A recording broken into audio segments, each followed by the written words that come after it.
میں جناب عباس علیہ السلام، شیر کی مختلف حالتیں، اسد مطلق شیر کو کہا جاتا، شیر کو عربی میں اسد کہتے ہیں، ہر حالت کے الگ الگ نام ہیں۔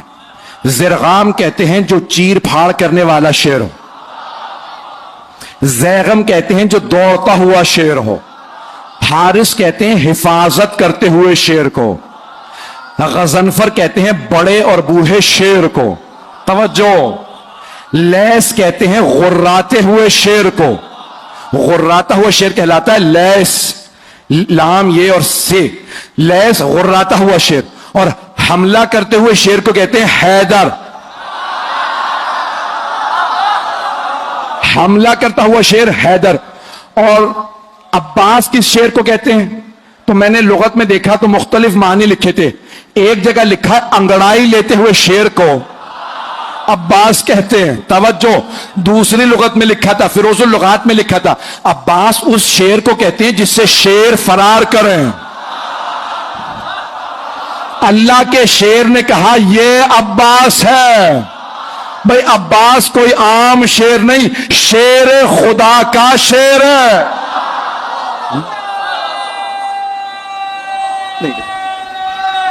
میری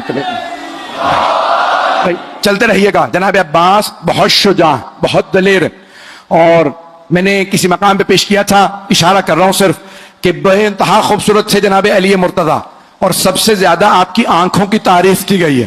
مولا کی آنکھیں بہت بڑی بڑی تھی، اور جب آپ میدان جنگ میں جاتے تھے نا تو آپ دانت بھینچ لیتے تھے، جب ذوالفقار کھینچتے تھے نا تو دانت بھینچ کے ذوالفقار کو کھینچتے، آنکھیں سرخ ہو جاتی تھی۔ اکثر لوگ آپ کی آنکھوں کو دیکھ کے وہیں مر جاتے تھے۔ مولا علی آنکھوں سے دشمن کو کھا لیتے تھے، بڑے بڑے سورما کا پتا پانی ہو جاتا تھا۔ جناب امیر کی وہی آنکھیں جناب عباس کے پاس تھیں۔ جناب عباس بھی مولا کی طرح نقاب رکھ کے میدان میں اترتے تھے، مولا بھی نقاب اپنا تحت الحنک نکالتے تھے، اپنے امامے میں سے تحت الحنک نکالتے تھے اور میدان میں جاتے تھے۔ جناب عباس صفین میں صرف 13 برس کے تھے، اگر سننا چاہیں پڑھو، 13 برس کے تھے صفین میں۔ تو ایک مرتبہ جناب عباس علیہ السلام جناب امیر کی زرہ پہن کے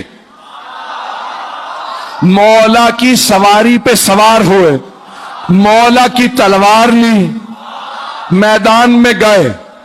جناب عباس کی زلفیں طولانی تھی، رنگ بہت گورا تھا، تو ایک مرتبہ آپ نے تلوار کھینچی، لڑنا شروع کیا، ساری فوج کہنے لگی علی آ گئے، علی آ گئے۔ تو دوسرے پوچھتے پتہ کیسے ہے؟ کہ آنکھیں وہی ہیں، تیور وہی ہیں۔ چلیے گا۔ تو ایک مرتبہ جناب امیر سے کسی نے آگے کہا مولا آپ یہاں ہیں؟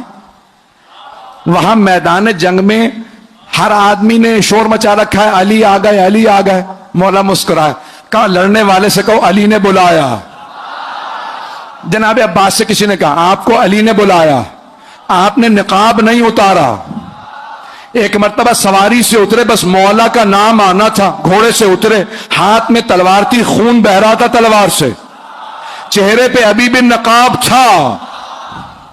جیسے ہی جناب عباس کو آتا دیکھا نا تو جناب عباس کے سیاہ امامے پہ سیاہ بال چہرے پہ آئے ہوئے تھے، رنگ گورا تھا۔ مولا نے دور سے دیکھے کہا ہاذا قمر بنی ہاشم،